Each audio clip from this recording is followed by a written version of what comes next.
président de la République. Je pense que vous connaissez cette chanson et le nom du chanteur. N'aurait de pensée triste. Je crois que vous connaissez le nom du chanteur. Elle est normale, non? Non, oui, Je me suis intégré en France quand même.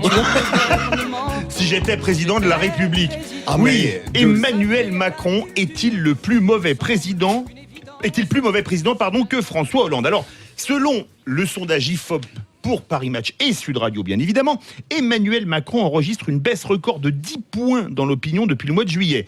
De l'affaire Benalla en passant par la démission fracassante de Nicolas Hulot et le cafouillage de l'impôt sur la source, l'exécutif décroche dans l'opinion. Le président de la République est désormais à 31% d'opinion favorable contre 41% au mois de juillet. François Hollande était à 32%, donc un point au-dessus au même moment de son mandat, d'où la question: Emmanuel Macron est-il un plus mauvais président que François Hollande? Et donc, on attend votre réponse. Oui ou non, Emmanuel Macron est-il un plus mauvais président que François Hollande? Oui ou non, votez sur le compte Twitter de Sud Radio. On attend également vos commentaires. Enfin, réagissez. Parlons vrai sur Sud Radio. Venez débattre avec nous. On vous attend au 0826 300 300. D'autres invités pour en débattre: Jean Messia, membre du bureau national du Rassemblement national et conseiller de Marine Le Pen. Bonsoir. Bonsoir. Bienvenue sur Sud Radio, il faut bien parler dans le micro, par contre sinon on ne va pas vous entendre. Alors, Emmanuel Macron plus bas que François Hollande, même si c'est que de 1 point, c'est quand même une surprise, non? Parce que François Hollande était quand même pas le président le plus populaire. Oui et non. Bon, enfin, 1 point sur ce type de sondage, c'est pas tellement la question. Je pense que la vraie question, si vous voulez, c'est que Emmanuel Macron est un libéral. Un libéral est avant tout un technicien, c'est-à-dire qu'il se préoccupe des moyens. Il ne s'occupe pas de la finalité. C'est très intéressant l'interview qu'a accordée Nicolas Hulot, où il exprime les raisons de sa démission. Il dit qu'il n'y a pas de cap, qu'on ne sait pas où on va. Et c'est précisément ça, c'est que intrinsèquement, l'idéologie libérale d'Emmanuel Macron l'empêche de faire de la politique. C'est quelqu'un qui est là pour créer des marchés là où il n'y en a pas, donc privatiser les services publics, on a vu avec la réforme de la SNCF, fluidifier les marchés qui existent, en cassant ce qu'ils considèrent comme des obstacles à la concurrence, le marché du travail par exemple. Mais à quoi ça sert? L'opinion publique ne comprend pas à quoi servent toutes ces réformes. Macron est libéral, mais Sarkozy et Hollande avant lui ne l'étaient pas? Disons que je pense que Sarkozy et Hollande prenaient le temps. Parce que si Sarkozy était moins libéral que Macron, ça veut dire que Sarkozy était plus à gauche que Macron, ce qui est quand même intéressant à développer. Non, mais je crois que Sarkozy était plus politique que Macron. Macron est un pur technicien. Quand Sarkozy dit, par exemple, travailler plus pour gagner plus, tout le monde sait ce que ça veut dire. Il y a un objectif, il y a une finalité qui peut être déclinée au niveau individuel. Mais toutes les réformes de Macron, le Français, il voit ces réformes, mais il ne sait pas à quoi ça sert. Il ne sait pas à quoi ça sert pour le pays, et il ne sait pas surtout à quoi ça sert pour lui-même. Et là, Kélian, qu'est-ce que ça vous inspire, vous qui avez beaucoup quand même tapé sur Hollande dans vos spectacles? Est-ce que vous pensiez que... un peu c'était un euphémisme? Est-ce que vous pouviez imaginer qu'un président qui avait été élu de 39 ans, qui avait été élu quand même, qui voulait incarner le nouveau monde, soit plus bas au bout de même pas 18 mois de mandat? Ça vous inspire quoi? Ça vous inspire un sketch? Non, de la déception.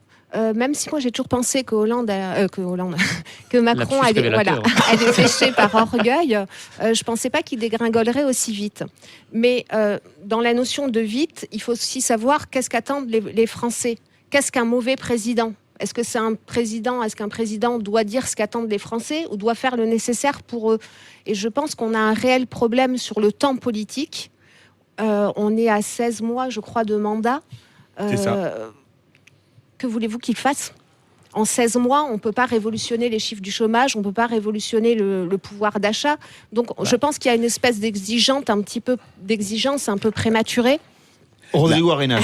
Vas-y, allez-y. Moi, je suis un peu gêné parce que je suis économiste de formation, donc il y en a qui disent qu'il est néolibéral, d'autres libéraux, etc. Donc, je pense qu'il faut aujourd'hui employer les bons mots. Donc, moi, je qualifierais pas, puis je discute pas ce que vous dites là-dessus. C'est simplement, mon terrain, c'est plutôt l'école.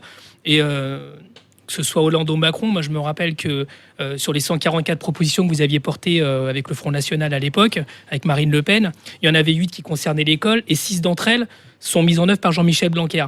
Donc, quand je vous entends dire qu'on est dans l'idéologie, que c'est un technicien, je peux vous rejoindre d'ailleurs sur certains points, sur ce point-là, puisque moi, en tant que parent d'élève et en tant que président de fédération, j'ai souvent en face de moi des technocrates qui essayent de mettre les gamins dans les chiffres. Je pense notamment à Parcoursup. Derrière chaque gamin qui n'a pas une place à la fac, c'est une aventure humaine. Et moi, j'ai plein de mômes qui nous appellent en ce moment, qui nous disent on a laissé tomber l'école, on a laissé tomber la fac. Donc, vous voyez, tout ça, c'est pas les êtres humains, c'est pas des variables, mais qu'est-ce qui finalement aujourd'hui dans Macron et en l'occurrence sur l'école est contradictoire avec ce que vous dites, dans la mesure où 6 des mesures sur les 8 que vous portiez finalement sont mises en œuvre, et là du coup j'ai un peu de mal à voir le truc. Jean Messia avant Philippe Bilger. La question, c'est pas, si vous voulez, de critiquer tel ou tel aspect de ce que fait Macron.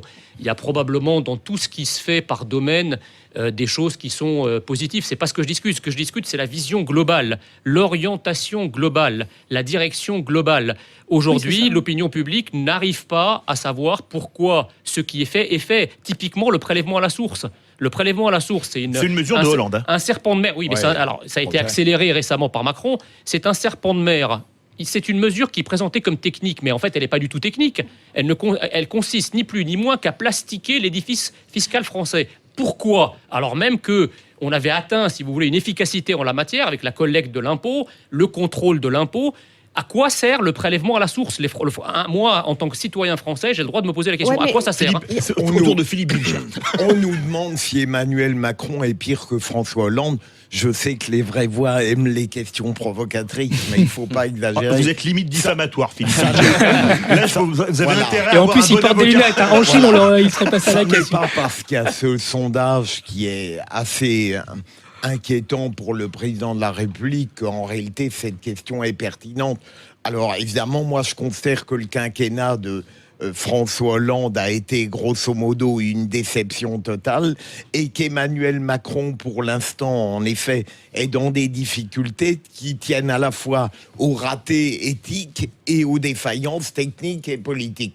Mais il s'en sortira à mon avis et j'espère qu'il aura compris qu'il a des choses à corriger. Et la Kélian, rapidement. J'irai un peu dans votre sens aussi, parce que je crois que le Dans problème... le sens de qui ? Parce que vous montrez, mais on est à la radio. Pardon, En plus, vous montrez tout le monde, alors c'est un problème. J'irai dans le sens de tout le monde, c'est mon côté Aurore Berger, c'est ça. Voilà. Attention, ça peut faire mal. Voilà. Non, mais je pense que ce gouvernement a aussi un problème de pédagogie, et notamment sur le prélèvement à la source. Personne n'y comprend rien. Alors c'est peut-être pas la réforme qui est mauvaise, c'est qu'elle est mal expliquée. Le président lui-même. Et on avait, avant on avait Castaner qui vulgarisait un petit peu la politique du président et qui faisait un peu la politique pour les nuls en expliquant ce que le président avait dit de façon jupitérienne.